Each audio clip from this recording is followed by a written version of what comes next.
పర్యావరణ పరిరక్షణలో భాగంగా కడప నగరంలో ఉన్నటువంటి కార్పొరేషన్ పరిధిలో పనిచేస్తున్నటువంటి సిబ్బంది పర్యావరణ పరిరక్షణకు భాగస్వాములు కావాలన్నటువంటి ఉద్దేశంతో గత ఏడాది కూడా ఇదే తరహాలో వినూత్న రీతిలో విగ్రహాలను ఏర్పాటు చేయడంతో పాటు అటు మండపాన్ని కూడా ప్రత్యేకించి అటు కాయగూరలతో ఏర్పాటు చేస్తాం. ప్రస్తుతం మనం ఇక్కడ పాత మున్సిపల్ కార్యాలయ సమీపంలో ఉన్నటువంటి మట్టి వినాయక ప్రతిమ, అంటే కింద ఈశ్వరుడి రూపాన్ని, ఆ రూపం తర్వాత పైన వినాయకుడు, ఇదంతా కూడా మట్టితో తయారు చేసినటువంటి ప్రతిమ. ఆ తర్వాత మనం చూస్తే మండపాన్ని అంతా కూడా వివిధ రకాల కాయగూరలు ఆకుకూరలతో తయారు చేసినటువంటి ప్రతిమ మనం చూడొచ్చు. ప్రధానంగా పైన క్యారెట్, ఆ తర్వాత ముల్లంగి, క్యాప్సికమ్ము, క్యాబేజీ, బోండా మిరపకాయలు, ఆ తర్వాత బెండకాయలు, దొండకాయలు, ఆ తర్వాత కాకరకాయ, ఇలా రకరకాల కాయగూరలతో ఇక్కడ మండపాన్ని కూడా తీర్చిదిద్దినటువంటి పరిస్థితి.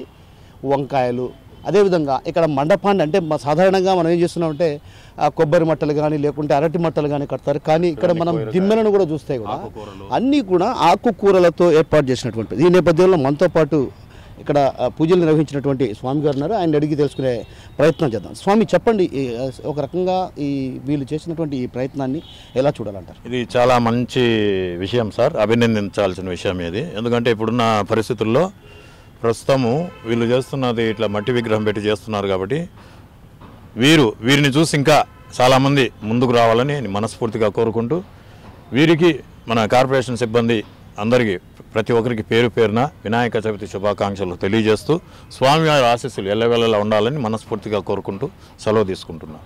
సో మనతో పాటు ఇక్కడ విగ్రహాన్ని ఏర్పాటు చేసినటువంటి దాత ఉన్నారు. ఆయనతో పాటు మున్సిపల్ సిబ్బంది, అంటే మున్సిపల్ దాంట్లో పనిచేస్తున్నటువంటి సిబ్బంది కూడా ఇక్కడ ఉన్నారు, వారిని అడిగి తెలుసుకున్నారు. చెప్పండి, ఈ కాన్సెప్ట్ ఎలా వచ్చింది? అసలు మట్టి వినాయక ప్రతిమని ఏర్పాటు చేయడంతో పాటు అటు కాయగూరలు ఆకుకూరలతో తయారు చేయడం అన్నటువంటి కాన్సెప్ట్ ఎలా వచ్చింది?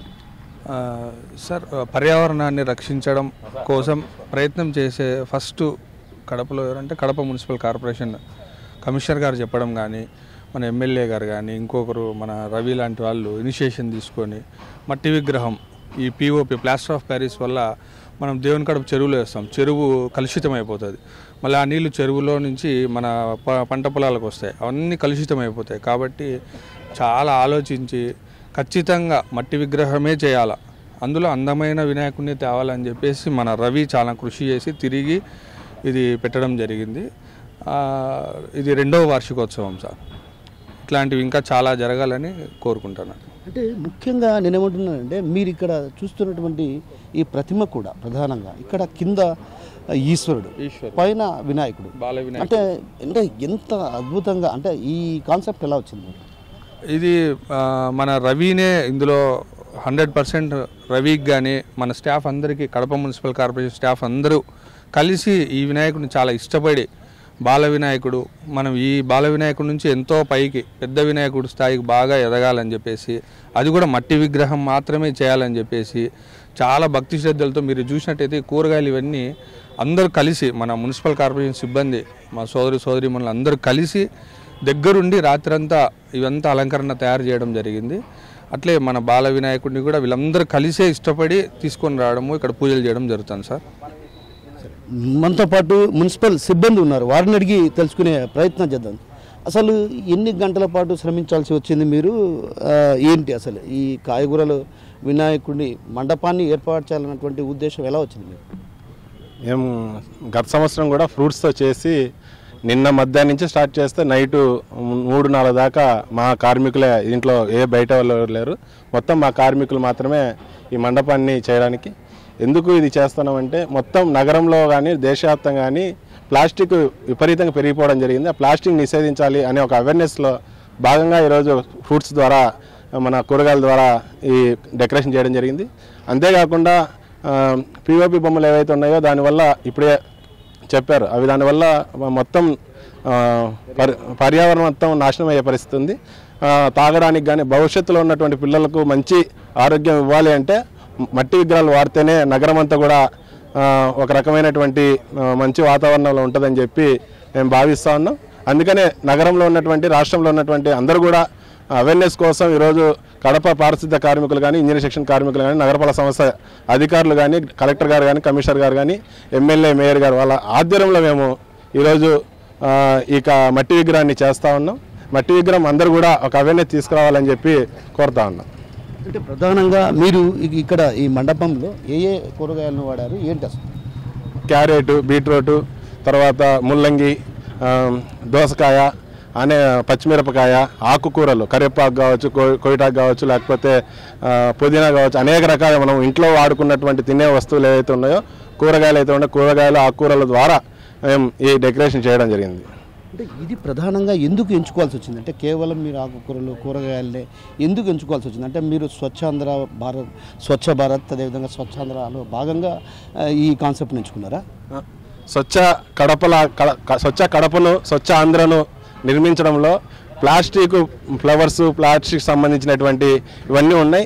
దాన్ని బైకాట్ చేయడం కోసం మేము ఈ కూరగాయలు, అదేవిధంగా రైతులు కష్టపడుతున్నటువంటి పండిస్తున్నటువంటి కూరగాయలను ప్రజలకు ఇంకా ఎక్కువ ఫోకస్ చేసి వాళ్ళు కష్టపడుతున్నటువంటి దాన్ని వాళ్ళ కష్టాన్ని చూపించడంలో ఈ స్వచ్ఛాంధ్ర కానీ, స్వచ్ఛ కడప కానీ మేము ఈ ప్రయత్నం చేశాం.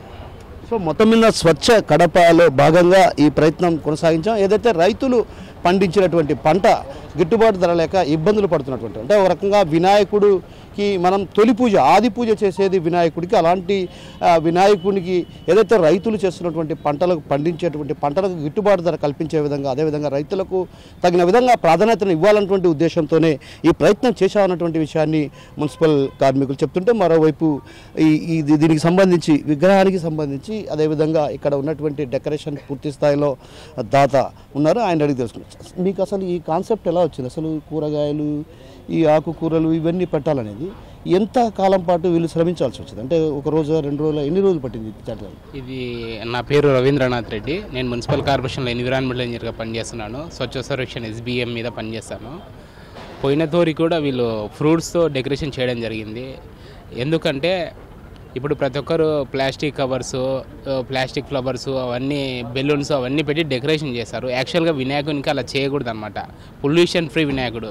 మనం వాటర్ బాడీ దేవుని కడప చెరువు ఉంది. దేవుని కడప చెరువులో ఏ వినాయకుడు కూడా ప్లాస్టిక్ కవర్లు వేయమని కోరుకోడు. ఈ ఆర్గానిక్ వేసినా అంతగా ఎఫెక్ట్ ఉండదు, కానీ ప్లాస్టిక్ కవర్లు వేస్తే కంటామినేషన్ ఆఫ్ వాటర్ అనేది ఎక్కువ అవుతుంది. అందుకు మన కార్మికులు, శానిటరీ కార్మికులు ఆలోచించి ప్లాస్టిక్ ఫ్రీ కడప చేయాలని, గ్రీన్ కడప చేయాలని, క్లీన్ కడప చేయాలని పోయిన తోరు వచ్చేసి పండ్లతో చేసినారు డెకరేషను. ఈ తోరు వచ్చేసి ఈ విధంగా వెజిటేబుల్స్తో చేయడం జరిగినది. దీనివల్ల పొల్యూషన్ ఫ్రీ అవ్వడం మెయిన్ ఉద్దేశము. తర్వాత ఎకో ఫ్రెండ్లీ గణేష్ ఉత్సవాలు అంగరంగ వైభవంగా చేస్తూ ఈ విధంగా ఎకో ఫ్రెండ్లీ గణేష్ ఉత్సవాలు చేయాలన్నది వీళ్ళ ప్రధాన ఉద్యమము. ఆ ఉద్యమంలో నాతోడంగా డిస్కస్ చేసి నిన్న సాయంత్రము మేము 3 గంటలకు మార్కెట్కి పోవడం జరిగింది. 3 నుంచి రాత్రి 3 వరకు దీని మీద కృషి చేయడం జరిగినది. రాత్రి 3 వరకు డెకరేషన్ అంతా కంప్లీట్ అవ్వడం కూడా జరిగినది. దీన్ని చూసి కడపలో ఉన్న ప్రతి ఒక్కరు కూడా ఈ వైపు వెళ్ళాలి, అడుగులు వేయాలని మేము కోరుకునేది. ముఖ్యంగా కడపలో ఏ చిన్న వీధిలో పెట్టినా సరే వాళ్ళ స్తోమతకు తగ్గట్టు 200 పెట్టనులే, ఆర్గానిక్గా వెజిటేబుల్స్ న్యాచురల్గా చేయాలని మా స్తోమత. లైక్ నవధాన్యాలతో చేయడం కానీ, కొత్తగా మన వెజిటేబుల్స్ కానీ ఇలాంటి డీకంపోజబుల్ మెటీరియల్తో చేయాలి. నాన్ డీకంపోజబుల్ ప్లాస్టిక్తో చేయదని మా ముఖ్య ఉద్దేశం. ఇది మేము ఒక్కరమే కాదు, కడపంతా చేయాలని మేము అనుకుంటున్నాము.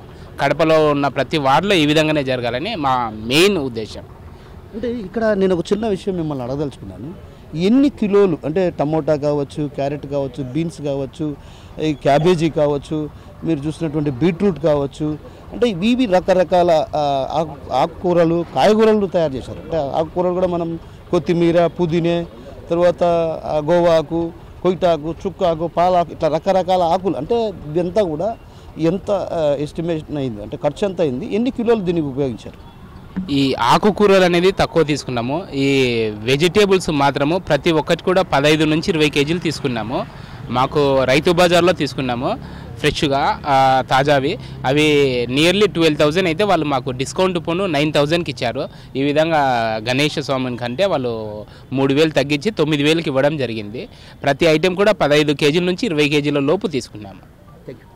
సో మొత్తం మీద ఏదైతే మున్సిపల్ సిబ్బంది కూడా కోరుకుంటుంది ఏంటంటే ప్రజల్లో అవగాహన కావాలి. ప్రజల్లో అవగాహన వస్తే ఖచ్చితంగా పర్యావరణ పరిరక్షణలో భాగస్వామ్యం కావాల్సినటువంటి అవసరం ఎంతైనా ఉంది. ఇలాంటి పరిస్థితి ఎందుకంటే ఇప్పటికే వాతావరణం కాలుష్యకరంలో చిక్కుకొని అనారోగ్యాల బారిన పడి శ్వాసకోశ వ్యాధులతో ఇబ్బందులు పడుతున్నటువంటి నేపథ్యంలో ఒక్కసారిగా మేమంతా కూడా ఏదైతే తొలుత మేము చేస్తున్నటువంటి ఈ 2వ వార్షికోత్సవంలో కాయగూరలతో సంబంధించి అదేవిధంగా ఆకుకూరలతో ఇక్కడ మండపాన్ని ఏర్పాటు చేస్తాం. అయితే ఇదే తరహాలో ప్రజల్లో కూడా చైతన్యం తీసుకొచ్చే దిశగా కూడా అడుగులు వేయబోతున్నాం. రాబోయే రోజుల్లో కూడా పర్యావరణ పరిరక్షణే లక్ష్యంగా దృష్టిలో పెట్టుకొని మట్టి వినాయక పూజించే దిశగా కూడా అటు ప్రజల్లో మార్పు తెచ్చే ప్రయత్నాలు కొనసాగిస్తామన్నటువంటి విషయాన్ని మనతో పాటున్నటువంటి వారు చెప్తున్న పరిస్థితి. Over to studio. తెలుగులో న్యూస్ కి ఫాస్టెస్ట్ యాప్ ఇప్పుడు టోటల్లీ న్యూ అవతార్లో జస్ట్ 5 సెకండ్స్ లో కంప్లీట్ న్యూస్. సోషల్ మీడియాలో ట్రెండ్స్ కి వన్ స్టాప్ సొల్యూషన్.